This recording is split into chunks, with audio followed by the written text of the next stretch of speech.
Good morning, everyone. It's Stephen Whiteside here from theuptrend.com with your morning market outlook for Wednesday, June 3rd, 2026.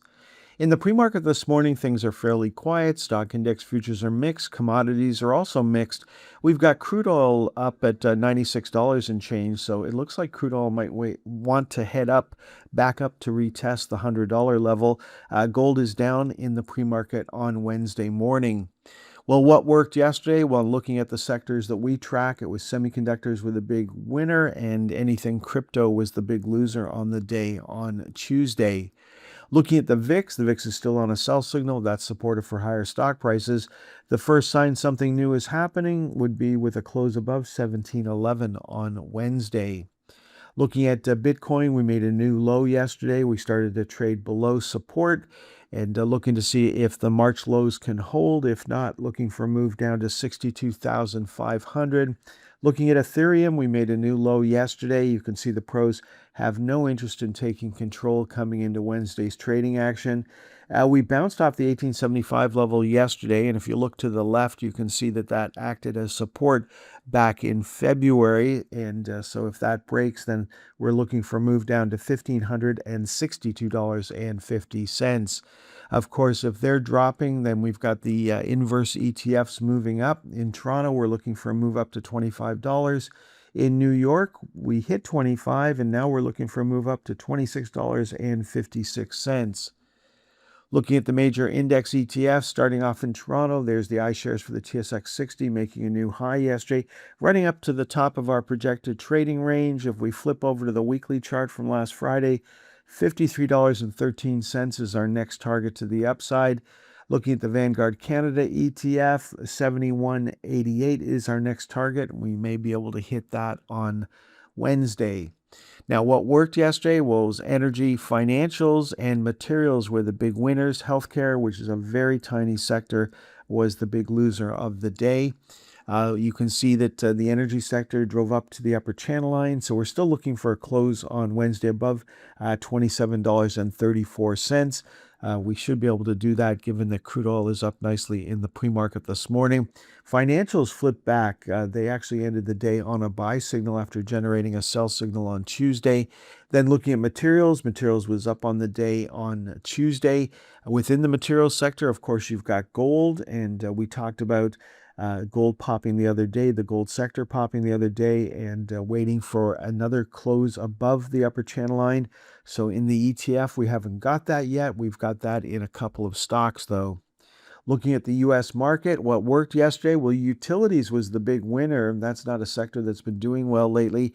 Then materials and industrials, followed by the energy sector. What didn't work? Communication services was down 2.61% on the day. So there's utilities moving up yesterday. That was the big winner in percentage terms. Obviously, that is not a new buy signal coming off of a new low on Monday. Then we've got the material sector still on a buy signal here, no change. And then no change for the industrial sector, still on a buy signal here. What didn't work was communication services was the big loser on the day. No change in trend there. Now, the Vanguard Total Market ETF, trying to get to 375. We got as high as 374.70 yesterday.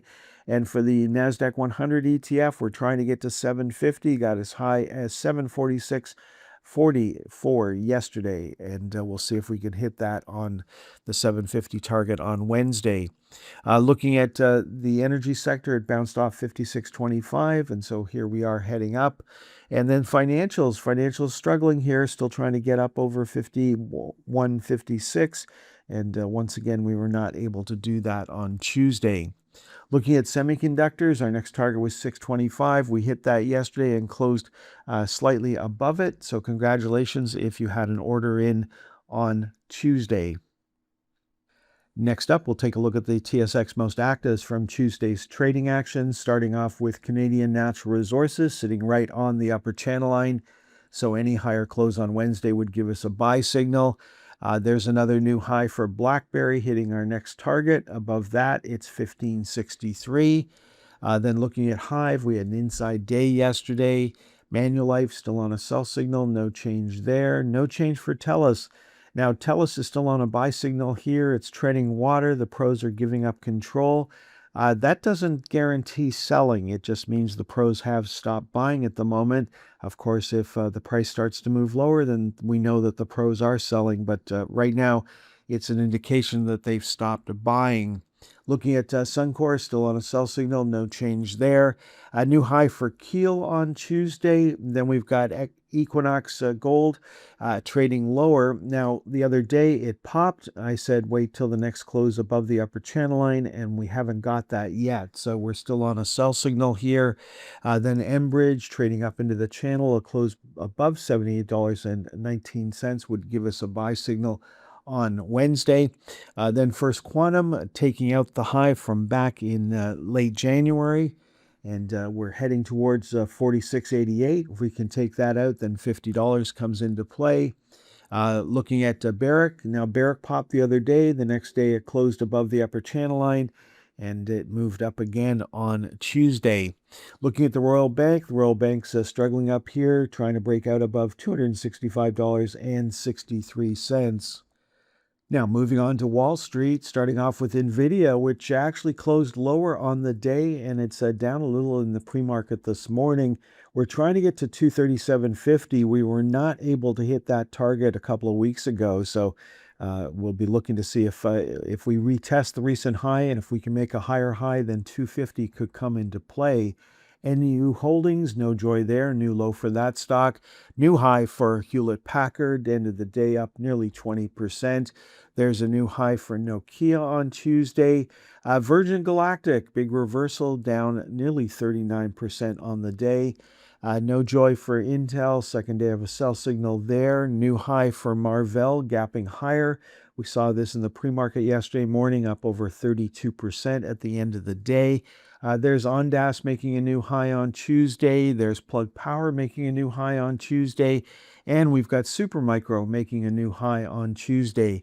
What didn't work? Well, Google moved down 3.86% on the day, so still on a sell signal and moving into the open gap that was created back in April. Okay, folks, that is all for this morning's presentation. So far, it looks like we're going to have a fairly quiet open on Wednesday morning. Have a great day. Next time you'll hear my voice is on Thursday morning. Thanks for tuning in until the very end of today's stock market timing educational video. If you found the content valuable, don't forget to express your support by hitting the like button, leave a comment, sharing with your friends, and subscribing to our channel for more insightful updates. Remember, in the world of stocks, timing is crucial, and following the trend can be your greatest ally. If you would like more information on how we can help you better time the stock market, please visit theyuptrend.com.